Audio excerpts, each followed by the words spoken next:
Human Development Index comprises literacy rates, life expectancy at birth and तो यहाँ पर human development index इसे जब मेजर करते हैं तो इसके साथ साथ किस आधार पर किन चीज़ों को आधार बनाकर ह्यूमन डेवलपमेंट इंडेक्स को काउंट किया जाता है, ये पूछा गया है। तो ह्यूमन डेवलपमेंट इंडेक्स क्या होता है? ये एक मेजर होता है, एक अंक होता है। ह्यूमन डेवलपमेंट इंडेक्स एक अंक निर्धारित करता है। ये अंक क्या दर्शाता है? ये दर्शाता है कि किसी कंट्री में, किसी देश में लोग कितने विकसित है, लोगों का विकसित होने का जो इंडेक्स होता है उसको ये बताता है ह्यूमन डेवलपमेंट इंडेक्स। और किन चीज़ों के आधार पर ये बताता है, तो यहाँ पर हमें बताया गया है कि लिटरेसी रेट मतलब लोग कितने शिक्षित है, किसी देश में, किसी प्रदेश में लोग कितने ज़्यादा शिक्षित है, लिटरेसी रेट, ये इसका अर्थ हो गया। और इसके साथ लाइफ एक्सपेक्टेंसी। तो लाइफ एक्सपेक्टेंसी का मतलब क्या? मतलब अगर कोई बच्चा जन्म लेता है तो कितनी संभावना है कि वो ज़िंदा रहेगा या नहीं, तो इसी को हम लाइफ एक्सपेक्टेंसी एट बर्थ कहते हैं। तो यदि अगर किसी बच्चे का अच्छे से न्यूट्रिशन मिल नहीं रहा उसे, अगर वो पुअर है, पुअर फैमिली में उसका जन्म हुआ, उसे न्यूट्रिशंस नहीं मिल रही, उसे खाने के अभाव के कारण अगर उस बच्चे की, उस इन्फेंट की मौत हो जाती है, तो हम ये कह सकते हैं कि उसका लाइफ एक्सपेक्टेंसी एट बर्थ लो है। तो अगर ऐसे बहुत सारे बच्चे, किसी प्रदेश में ऐसे बहुत सारे बच्चे हैं जिन्हें न्यूट्रिशमेंट के अभाव के कारण, अच्छा खाना ना मिलने के कारण उनकी मृत्यु हो जा रही है, बर्थ लेने के बाद थोड़े ही समय में अच्छा खाना ना मिलने की वजह से अगर उनकी मृत्यु हो जा रही है, तो ऐसे प्रदेश को हम कह सकते हैं कि वहाँ पर लाइफ एक्सपेक्टेंसी एट बर्थ कम है। तो ये एक आधार है कि प्रदेश में कितने ज़्यादा लोग शिक्षित है, कितने ज़्यादा लोग पढ़ाई अपनी पूरी की है और सुशिक्षित है कितने लोग, ये एक आधार है। इसको स्टडी करते हैं। इसके साथ साथ कितने बच्चे जन्म लेने के बाद ज़िंदा रह पाते हैं, ये भी देखते हैं। और इसके साथ साथ और क्या देखा जाता है जब ह्यूमन डेवलपमेंट इंडेक्स को मेजर किया जाता है, तो इन दोनों के साथ और कौन सी चीज़ है जो काउंट की जाती है, ये इस सवाल में पूछा गया है। तो आइए हम एक एक करके ऑप्शंस को देखते हैं। Gross national product per head in the US dollars. तो ग्रॉस नेशनल प्रोडक्ट क्या होता है, आइए हम इसे समझते हैं। तो gross national product GNP at per head मतलब हर एक इंसान का ग्रॉस नेशनल प्रोडक्ट। हम इसे एक एक शब्द से लेकर समझते हैं। देखो, ग्रॉस मतलब, ग्रॉस का होता है अर्थ टोटल, मतलब पूरा। नेशनल का मतलब कंट्री में रहने वाले लोग जो उस कंट्री से बिलोंग करते हैं, कंट्रीज पीपल। तो जो लोग एक कंट्री से बिलोंग करते हैं उन्हें नेशनल कहते हैं। और प्रोडक्ट का मतलब सामान, वस्तु, गुड्स, सामान। तो जो ऐसे सामान पूरे देश के नागरिक मिलकर बनाते हैं उसे हम ग्रॉस नेशनल प्रोडक्ट बोलते हैं। अब यहाँ एक बात पर हमें गौर करना होगा। ये जो नेशनल शब्द है, नेशनल मतलब जो व्यक्ति किसी देश से बिलोंग करता है, उस देश का रहिवासी है। तो ऐसा भी हो सकता है कि अगर कोई व्यक्ति है, वो अगर भारत का नागरिक है, तो ये ज़रूरी नहीं कि ये भारत में ही रहे। लेट्स सपोज कि ये व्यक्ति अगर यूएसए में जाकर रहता है, लेकिन नागरिक वो भारत का ही है, और यूएसए में जाकर उस व्यक्ति ने कुछ $1000 की वस्तु का प्रोडक्शन किया, तो ग्रॉस नेशनल प्रोडक्ट में, जीएनपी में, इस व्यक्ति ने जो $1000 का प्रोडक्ट तैयार किया, प्रोड्यूस किया यूएसए में रहकर, वो भी इसमें काउंट किया जाता है। इसका मतलब जो देश के रहवासी, जो देश के नागरिक देश के बाहर जाकर अगर रह रहे हैं, देश के बाहर जाकर अगर वो प्रोडक्ट तैयार कर रहे हैं, सामान तैयार कर रहे हैं, तो उसे भी जीएनपी में काउंट किया जाता है। इसका मतलब वो सारे लोग जो भारत के नागरिक है, नेशनल्स है, वो कहीं भी रहे फ़र्क नहीं पड़ता। यदि वो भारत में रहे तो भी उसको उसने बनाए उस व्यक्ति ने बनाए हुए प्रोडक्ट को जीएनपी में काउंट किया जाएगा। यदि वो भारत से बाहर रहते हैं फिर भी उनके द्वारा तैयार किए गए प्रोडक्ट को जीएनपी में काउंट किया जाता है। तो ये होता है जीएनपी। और पर हेड का मतलब क्या होता है? पर हेड मतलब एवरेज निकालते हैं कि हर किसी ने कितना प्रोड्यूस किया। और एवरेज कैसे निकालेंगे?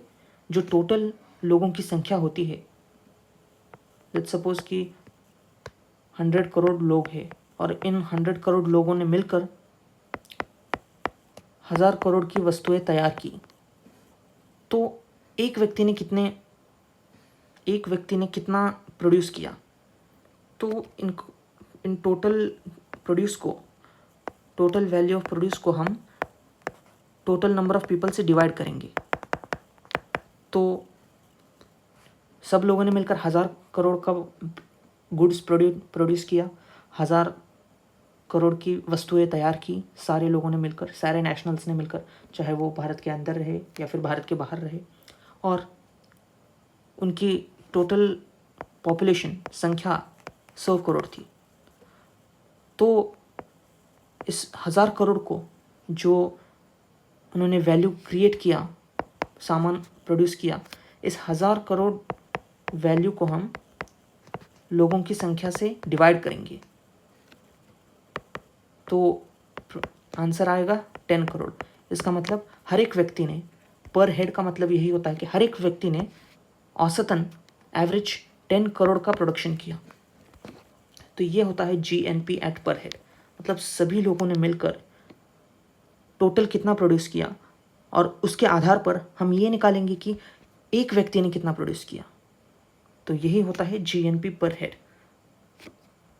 तो ये था पहला ऑप्शन। आइए हम दूसरे ऑप्शंस को देखते हैं।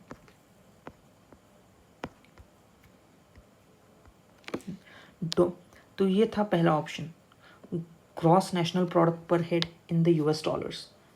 ग्रॉस नेशनल प्रोडक्ट हमने अभी देखा कि सारे व्यक्ति ने, जो कि देश के नागरिक है, उन सभी व्यक्ति ने मिलकर जो भी सामान प्रोड्यूस किया उसकी वैल्यू को हम डिवाइड करेंगे लोगों की संख्या से, कितने सारे नेशनल्स थे। तो इसका नतीजा आएगा कि हर एक नेशनल ने कितना प्रोड्यूस किया, उसका एक वैल्यू आएगी। उसी को हम gross national product per head बोलेंगे। लेकिन क्या ये सही है? क्या ह्यूमन डेवलपमेंट इंडेक्स को काउंट किया जाता है? जब ह्यूमन डेवलपमेंट इंडेक्स को निकाला जाता है तब क्या gross national product per head को उसमें इंक्लूड किया जाता है? क्या ये ग्रॉस नेशनल प्रोडक्ट एक आधार है, जिसके आधार पर हम ह्यूमन डेवलपमेंट इंडेक्स काउंट करते हैं? तो इसका जवाब होगा नहीं। ह्यूमन डेवलपमेंट इंडेक्स काउंट करते समय हम ग्रॉस नेशनल प्रोडक्ट को काउंट नहीं करते। क्यों? क्योंकि ह्यूमन डेवलपमेंट इंडेक्स ये देखता है कि लोग कितने अच्छे तरीके से रह रहे हैं, कितने अच्छे प्रकार से रह रहे हैं। ये नहीं कि लोगों ने कितना पैसा बनाया ये नहीं देखता ह्यूमन डेवलपमेंट इंडेक्स। तो ह्यूमन डेवलपमेंट इंडेक्स क्या देखता है कि लोग कितने अच्छे से रह पा रहे हैं, लोग कितने अच्छे तरीके से रह रहे हैं, लोग उनका लिविंग स्टैंडर्ड क्या है वो देखता है। ये नहीं कि लोगों ने कितना पैसा प्रोड्यूस किया, ये नहीं देखता। तो इसीलिए फर्स्ट ऑप्शन गलत हो जाता है। Now second option, gross domestic real purchasing power. तो ये रियल परचेसिंग पावर क्या होती है? आइए हम इसे समझते हैं। ग्रॉस मतलब हमने देखा टोटल, डोमेस्टिक का मतलब, डोमेस्टिक जब शब्द आएगा तब आपको दिमाग में आना चाहिए कि इंडिया की जो बाउंड्री है, मतलब किसी भी देश, नॉट इंडिया, किसी भी देश की जो बाउंड्री है, उस बाउंड्री के अंदर, मतलब देश के अंदर जो भी प्रोडक्शन होगा उसी को काउंट किया जाता है। देश के बाहर का काउंट नहीं किया जाता। जो भी कंट्री के बाउंड्रीज के अंदर जो भी प्रोडक्शन होता है उसे हम डोमेस्टिक बोलते हैं। तो ग्रॉस डोमेस्टिक मतलब total domestic production, product per head, मतलब सेम इसी प्रकार से हर एक व्यक्ति ने कितना प्रोड्यूस किया, हर एक व्यक्ति ने टोटल इंडिया की बाउंड्री के अंदर रहकर, मतलब देश की बाउंड्री के अंदर रहकर हर एक व्यक्ति ने कितना प्रोड्यूस किया। और यहाँ पर बोला गया है एट रियल परचेसिंग पावर। ये रियल परचेसिंग पावर क्या होता है, आइए हम इसे समझते हैं। तो रियल परचेसिंग पावर मतलब ये लगभग परचेसिंग पावर पैरिटी का एक सिनोनिम ही होता है। अब ये परचेसिंग पावर पैरिटी क्या होती है, ये रियल परचेसिंग पावर क्या होता है, आइए हम इसे एक एग्जाम्पल के मार्फत समझते हैं। हम दो कंट्रीज़ का उदाहरण लेंगे, एक है यूनाइटेड स्टेट्स ऑफ अमेरिका और दूसरा इंडिया। तो लेट्स सपोज कि अगर एक मैकडॉनल्ड्स का एक बर्गर है, उस बर्गर की कीमत यूएसए में $5 है, $5 का एक बर्गर मिल रहा है। उसी बर्गर की कीमत, उसी मैकडॉनल्ड्स के बर्गर की कीमत इंडिया में है 200 रुपीज़। तो एक बर्गर जो यूएसए में $5 में मिल रहा है, वही सेम बर्गर इंडिया में 200 रुपये में मिल रहा है। तो यदि हम इस 200 को डॉलर्स में, 200 रुपये को डॉलर में कन्वर्ट करेंगे, तो एक डॉलर का रुपये में अगर हम कन्वर्ट करेंगे तो आज का रेट चल रहा है लगभग 80 रुपये। हम एवरेज लेंगे, 80 रुपये का $1 होता है आज। सो 80 rupees consist of $1 in today's rate. तो इस रेट के हिसाब से 200 रुपीज़ मतलब करीब $2.5 बन जाता है। तो देखिए यहाँ पर आप देख सकते हैं कि वही सेम बर्गर जो यूएसए में $5 में बिक रहा है, उसी सेम बर्गर को ख़रीदने के लिए इंडिया में आपको सिर्फ $2.50 ही देने पड़ते हैं। मतलब हाफ प्राइस में सेम बर्गर मिल रहा है। वही बर्गर की कीमत यूएसए में डबल है प्राइस, यूएसए में महंगी है और इंडिया में सस्ती है। तो इसका मतलब इंडिया में आप ज़्यादा वस्तु खरीद सकते हैं उसी सेम अमाउंट में। यदि हम $5 देखें तो $5 में आप यूएसए में सिर्फ एक ही बर्गर खरीद सकते हैं। लेकिन अगर वही $5 को हम इंडियन रुपीज़ में कन्वर्ट करेंगे तो आपके पास हो जाते हैं 400 रुपये। और 400 रुपये में आप यहाँ पर 2 बर्गर्स खरीद सकते हैं, क्योंकि एक बर्गर की कीमत यहाँ पर 200 है। तो देखिए, same amount of price, for the same amount of price you can by only 1 burger in the USA, but with that same amount of price in India you can buy 2 burgers। इसका मतलब India में ज़्यादा quantity का माल आप खरीद सकते हैं same amount of money में। तो जब इसका अभ्यास किया जाता है, ये देखा जाता है कि आप उसी अमाउंट ऑफ मनी में, उसी पैसे में कितनी वस्तु आप खरीद सकते हैं। लोगों की परचेस करने की क्षमता क्या होती है, परचेस करने की पावर, उसी सेम अमाउंट में आप कितनी वस्तु खरीद सकते हैं। जब इसे देखा जाता है तब उसे ही हम परचेसिंग पावर पैरिटी बोलते हैं, पीपीपी, और इसी को रियल परचेसिंग पावर भी बोलते हैं। तो जब भी हम परचेसिंग पावर पैरिटी इस शब्द को सुनेंगे, इसका मतलब हमारे दिमाग में आ जाना चाहिए कि वस्तुओं की कीमत को देखी जा रही है। या वस्तुओं, अलग अलग देशों में वही वस्तुओं की, वही सेम अमाउंट ऑफ गुड्स को खरीदने के लिए आपको कितना ज़्यादा पैसा देना पड़ता है या फिर कितना कम पैसा देना पड़ता है। यही जब देखते हैं तो इसी को हम परचेसिंग पावर पैरिटी बोलते हैं। तो क्या ह्यूमन डेवलपमेंट इंडेक्स जब काउंट करते हैं, क्या उस समय ह्यूमन डेवलपमेंट इंडेक्स को काउंट करते समय gross domestic product per head at real purchasing power, क्या इस बात को देखा जाता है, हाँ या नहीं? तो इसका जवाब है हाँ। This is correct answer. क्यों क्यों ये करेक्ट है? क्योंकि ह्यूमन डेवलपमेंट इंडेक्स ये परचेसिंग पावर पैरिटी के टूल को यूज़ करता है। ये देखता है ह्यूमन डेवलपमेंट इंडेक्स कि उसी अमाउंट ऑफ मनी में लोग कितनी ज़्यादा वस्तुएं खरीद सकते हैं, लोग सच में कितना ज़्यादा खरीद सकते हैं। अलग अलग कंट्रीज़ में उसी सेम अमाउंट ऑफ मनी के लिए उसी पैसे में, उतने ही पैसे में कितना ज़्यादा वस्तुएं खरीद सकते हैं, ये ह्यूमन डेवलपमेंट इंडेक्स काउंट करता है। तो इसीलिए ऑप्शन बी करेक्ट हो जाता है। Now option C, gross national product in US dollars. ये ग्रॉस नेशनल प्रोडक्ट ठीक ऑप्शन ए के जैसा ही है। ग्रॉस नेशनल प्रोडक्ट मतलब हमने समझा कि जो नागरिक होते हैं एक देश के, चाहे वो देश में रहे या देश के बाहर रहे, उन सब नागरिकों ने मिलकर जितना भी प्रोड्यूस किया उसी को हम ग्रॉस नेशनल प्रोडक्ट बोलते हैं। यहाँ पर फ़र्क था कि ए में पर हेड बोला गया था, मतलब हर एक व्यक्ति कितना प्रोड्यूस करता है ये पूछा गया था। लेकिन ऑप्शन सी में कह रहा है कि टोटल सारे व्यक्ति, सारे नागरिक, सारे नेशनल्स, चाहे वो इंडिया, चाहे वो देश के बॉर्डर के अंदर रहे या फिर वो देश के बॉर्डर के बाहर रहे, सब लोगों ने मिलकर, सब ने मिलकर जो टोटल प्रोडक्शन किया उसका कॉस्ट, क्या ये कॉस्ट देखा जाता है ह्यूमन डेवलपमेंट इंडेक्स में? इसका जवाब है नहीं, ये नहीं देखा जाता, क्योंकि लोग कितना प्रोड्यूस कर रहे हैं ये नहीं देखा जाता ह्यूमन डेवलपमेंट इंडेक्स में। लोग कितने अच्छे तरीके से रह पा रहे हैं, लोग कितनी ज़्यादा वस्तुएं खरीद सकते हैं, लोग कितने सक्षम हैं उसी अमाउंट ऑफ मनी में कितना ज़्यादा वस्तुएं खरीदने में लोग सक्षम हैं, ये देखा जाता है ह्यूमन डेवलपमेंट इंडेक्स में। और ऑप्शन सी, नेशनल इनकम पर हेड इन यूएस डॉलर्स। नेशनल इनकम, इसका मतलब क्या?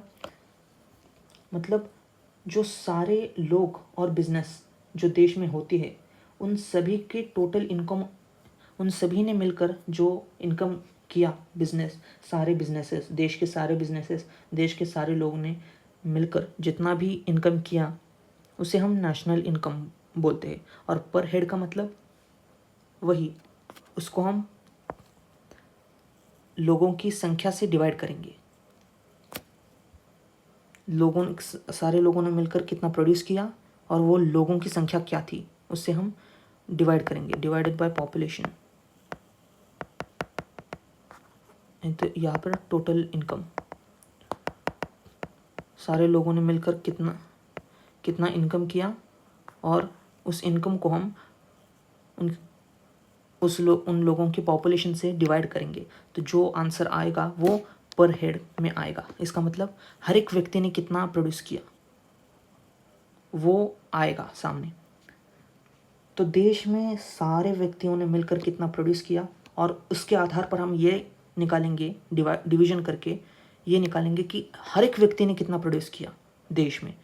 तो इसी को हम नेशनल इनकम पर हेड बोलेंगे। तो क्या नेशनल इनकम पर हेड देखा जाता है जब ह्यूमन डेवलपमेंट इंडेक्स काउंट किया जाता है? नहीं, इसका जवाब होगा नहीं, क्योंकि जैसे मैंने कहा था कि कितना इनकम लोगों ने किया ये नहीं देखते, बल्कि उस इनकम से कितने ज़्यादा वस्तुएं खरीद सकते हैं लोग ताकि उनका जीवन अच्छा गुजर सके, इसको हम काउंट करते हैं ह्यूमन डेवलपमेंट इंडेक्स में। तो इस प्रकार option B, gross domestic product per head at real purchasing power, is the correct answer to this question. ये परचेसिंग पावर पैरिटी, पीपीपी, इसी का सिनोनिम होता है रियल परचेसिंग पावर। ये दोनों सेम ही होते हैं और इसका मतलब शॉर्ट सिनॉप्सिस में आप समझ सकते हैं कि सेम अमाउंट ऑफ मनी में कितने ज़्यादा वस्तुएं आप खरीद सकते हैं, या फिर सेम अमाउंट ऑफ गुड्स के लिए आपको कितना कम रुपए देना पड़ रहा है, कितने कम रुपए देने से, कम पैसा देने से ज़्यादा आप वस्तु खरीद सकते हैं, कितना कम। अगर एक देश में आप बहुत ज़्यादा खर्च करके आपको सेम अमाउंट ऑफ गुड्स मिल रहे हैं इस एक देश में, आपको बहुत ज़्यादा देना पड़ रहा है, लेकिन दूसरे देश में सेम अमाउंट ऑफ गुड्स को खरीदने के लिए आपको बहुत कम पेमेंट करना पड़ रहा है। तो जहाँ पर कम पेमेंट करके ज़्यादा गुड्स मिल रहे हैं, उसी को हम कहेंगे कि वहाँ परचेसिंग पावर ज़्यादा है। फॉर एग्ज़ाम्पल हमने जैसे देखा कि यदि एक बर्गर की कीमत यूएसए में $5 है, तो उस $5 से आप सिर्फ एक ही बर्गर यूएसए में खरीद सकते हैं, लेकिन उसी $5 से आप इंडिया में 2 बर्गर्स खरीद सकते हैं। तो देखिए, सेम अमाउंट ऑफ मनी देने पर यूएसए में सिर्फ एक ही बर्गर खरीदा जा सकता है, लेकिन उसी अमाउंट में, उसी $5 से आप इंडिया में 2 बर्गर खरीद सकते हैं। तो यहाँ पर आप ज़्यादा गुड्स खरीद सकते हैं, ज़्यादा वस्तुएं खरीद सकते हैं सेम अमाउंट ऑफ मनी के लिए। इसका मतलब यहाँ के लोगों की परचेसिंग पावर ज़्यादा हो गई। तो ये इसी को काउंट किया जाता है ह्यूमन डेवलपमेंट इंडेक्स में। तो आशा करता हूँ आपको मेरा एक्सप्लेनेशन समझ में आ गया होगा। ये सवाल 1997 में पूछा गया था यूपीएससी सिविल सर्विसेज एग्ज़ाम में।